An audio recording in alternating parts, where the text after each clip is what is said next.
Kota Palu adalah contoh kota yang tumbuh cepat, namun berada di lokasi beresiko tinggi. Jalur sesar Palu Koro yang aktif menjadi ancaman bagi wilayah ini. Gempa dahsyat yang terjadi pada 28 September 2018 mengungkapkan eh, lemahnya kesiapan struktural dan spasial kota. Tidak hanya terjadi kerusakan fisik, juga kolektif pada masyarakat dan kelembagaan kota. Bencana tersebut menjadi momentum introspeksi atas pentingnya integrasi penuh antara ilmu geologi, tata ruang, dan mitigasi risiko dalam perencanaan kota. Pertumbuhan pesat penduduk dan ekspresi ekonomi memaksa kota meluas tanpa kendali yang kuat. Wilayah seperti Petobo, Balaroa, dan Teluk Palu menjadi kawasan permukiman padat karena kebutuhan hunian mendesak. Sayangnya, ekspansi ini berlangsung tanpa memperhatikan aspek geoteknik, daya dukung tanah, dan potensi bahaya geologi. Banyak lahan yang sebenarnya masuk zona merah justru dibangun secara aktif untuk pemukiman atau industri. Banyak kawasan lindung dialihfungsikan tanpa prosedur legal yang ketat. Lemahnya kontrol administratif dan minimnya keterlibatan masyarakat membuat pelanggaran tata ruang menjadi hal biasa. Ketimpangan ini menyebabkan konflik spasial dan meningkatkan risiko kolektif.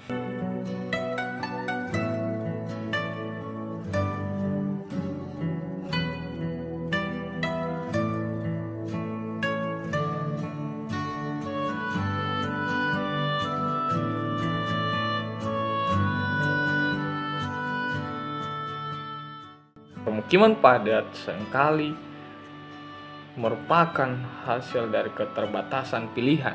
Banyak warga tinggal di area marginal karena faktor ekonomi dan aksesibilitas. Namun, kepadatan tanpa perencanaan adalah bencana dalam diam. Kawasan-kawasan ini cenderung memiliki jaringan jalan yang sempit, utilitas dasar yang tidak merata, dan akses evakuasi yang sangat-sangat terbatas.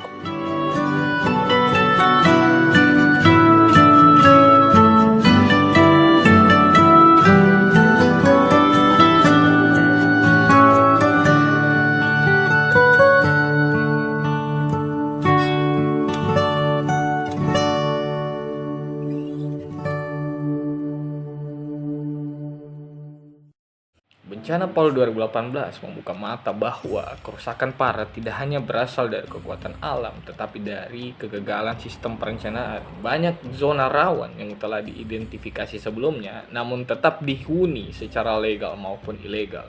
Tidak adanya pengendalian ketat, lemahnya sanksi terhadap pelanggaran, serta tidak adanya edukasi risiko bagi warga menjadikan kota rentan secara struktur dan sosial.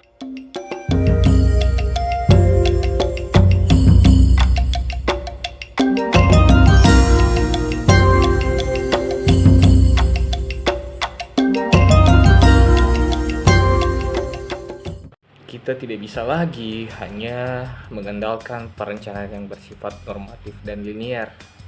Kota Palu membutuhkan paradigma baru, yaitu morfologi adaptif.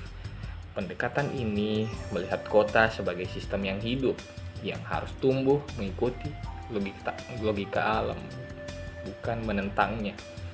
Perencanaan harus menyatu dengan kondisi geologi, topografi, dan hidrologi. Namun lebih dari itu, aspek sosial dan budaya masyarakat juga harus menjadi dasar perencanaan.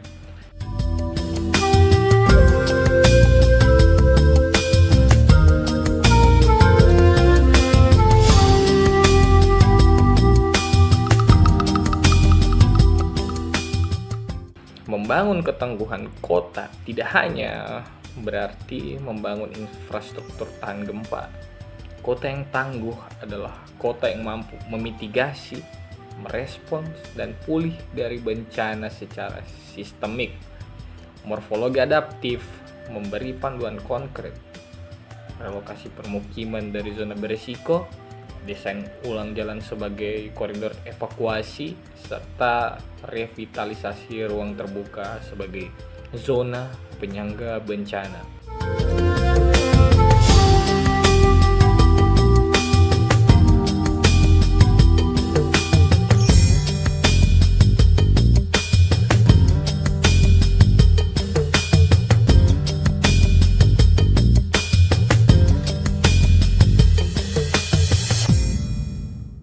Palu pasca bencana memiliki peluang untuk melakukan reset pembangunan. Tata ruang harus dibangun kembali dari dasar berikut: berbasis risiko, partisipatif, dan berkelanjutan.